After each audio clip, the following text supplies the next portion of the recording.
What's up, everyone? So today we're going to be talking about options for beginners. I'm going to explain everything that you need to know as a complete beginner, knowing absolutely nothing about options, and break it down for you a little bit. We're not going to be going over strategies or Greeks or anything like that in this video. We're just going to be talking about the very basics so you can get an understanding. So first things first, if we go to a stock, so we have Apple pulled up right here. If we click trade, we click trade options, we have a bunch of stuff here. Now the only thing we're going to focus on as beginners is long calls and long puts. So let's say I think the stock is going to go up. I'm going to click long call. And then at the top we have our expiration dates right here. So this is the time that your contract is going to expire. This means that if it doesn't hit whatever strike price you choose, so let's say I think it's going to hit $215 by June 28th. If it doesn't hit that, my contract expires worthless. Now, something to note is that the longer you hold it and the closer it gets to the expiration, the less your contract is going to be worth because of something called theta. That basically makes your contract worth less the longer you hold it. So we don't want to hold it a long time, especially for scalpers. Or if we do plan on holding it for a while, make sure to set that expiration date out further. So we have the June 28th expiration date. We think it's going to hit 217.5. I click this. We can see a bunch of stuff right here. So at the bottom, we can see the Greeks. We're not going to talk about this right now. And then we click buy. And then right here, we have our bid price and our ask price, right? So our bid price is 1.72. Our ask price is 1.84. This basically means that each one of the contracts are going for, we multiply the number by 100. So if the bid price is 1.72, it's going to cost us $172 to get it, right? But since the ask price is 1.84, you can see at the bottom here, it's going to cost us $184 to buy the contract. Remember, we are buying the right to buy 100 shares at 217.5 by 6-28. That means that we reserve the right to buy it at that price, even if it goes up. So basically, people are selling, they think they're holding a bunch of shares and they don't think it's going to hit that by then. So what they do is they list this and then we pay a premium to them. So I pay somebody $184, and then if it hits that price, then I can buy all those shares off of him by the end.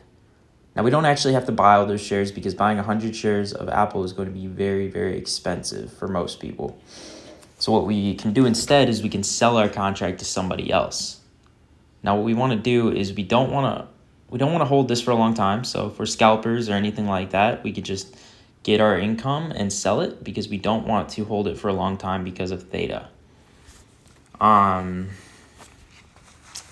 So let's say I want to buy one contract.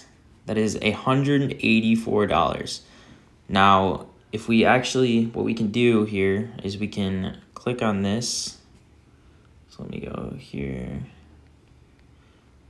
We can click on this, we click add to watch list.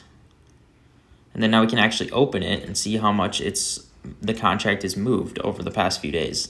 So it's the 1 day, this is the 1 week. So we can see like it spiked right here when Apple was going absolutely nuts, and then it's come back down. Let's see it over the month. So this is how long the contract has been out. So it's listed on June 8th. And then we can actually do something cool called stimulate my returns. So we can put it to a certain price at the bottom. So if it hits, let's say 216, we're roughly going to make about $73 if it hits it right now in this moment. If it hits it by June 18th, right here, then we make $43. Do you see how it decays over time? So even if it stays 216.13, it decays the longer that we hold it. So we don't want to hold it super long because the sooner we get out, the more we make. Yeah, and then as far as strike prices, how we can determine what we think it's going to hit, if we had a previous high on the 1 week of 219.78. So if you think it's going to hit 219, we're going to look for the one that's closest to that. And we can see our closest strike price without going above it is 217.5. That's why we choose that one. You can set them really far out of the money, but that's a little riskier. And remember, if you do 0 date expiration, which is where you set it for the same expiration date of the day that you were buying it, then it will be very volatile and it will move a lot because we don't know how it's going to end, especially if the strike price is very close to where it's at and in that moment because the contract is about to expire. I trade a lot of 0 date expirations, and they're very volatile, especially on the SPY, because a lot of people are trading it and it's not super far out, so the contract is about to expire. There's not a lot of room for it to do something else, so even if it just moves a little bit in that direction, you're going to make a good amount of money. It's pretty much what we have for options. I'm going to go way more in depth with this into the Greeks and everything like that, but this is just the very basics of options. Do not mess around with options if you don't fully understand them. They make people lose a lot of money, and they also make people make a lot of money. So be careful if you don't know what you're doing with options, because it can really, really hurt you. Like we can see on my chart when I started experimenting with options, I went from like $9,600 all the way down to like $4,900. We lost a lot of money when I first started options. So yeah, if you guys have any questions, please feel free to join the Discord. I will answer any questions. I'm pretty good at responding, and you can also ask in the YouTube comments. I will respond in there as well. Have a great day, guys. Next video is probably going to be on sizing your trades. So stay tuned. Make sure to subscribe, like the video. I will see you guys next time.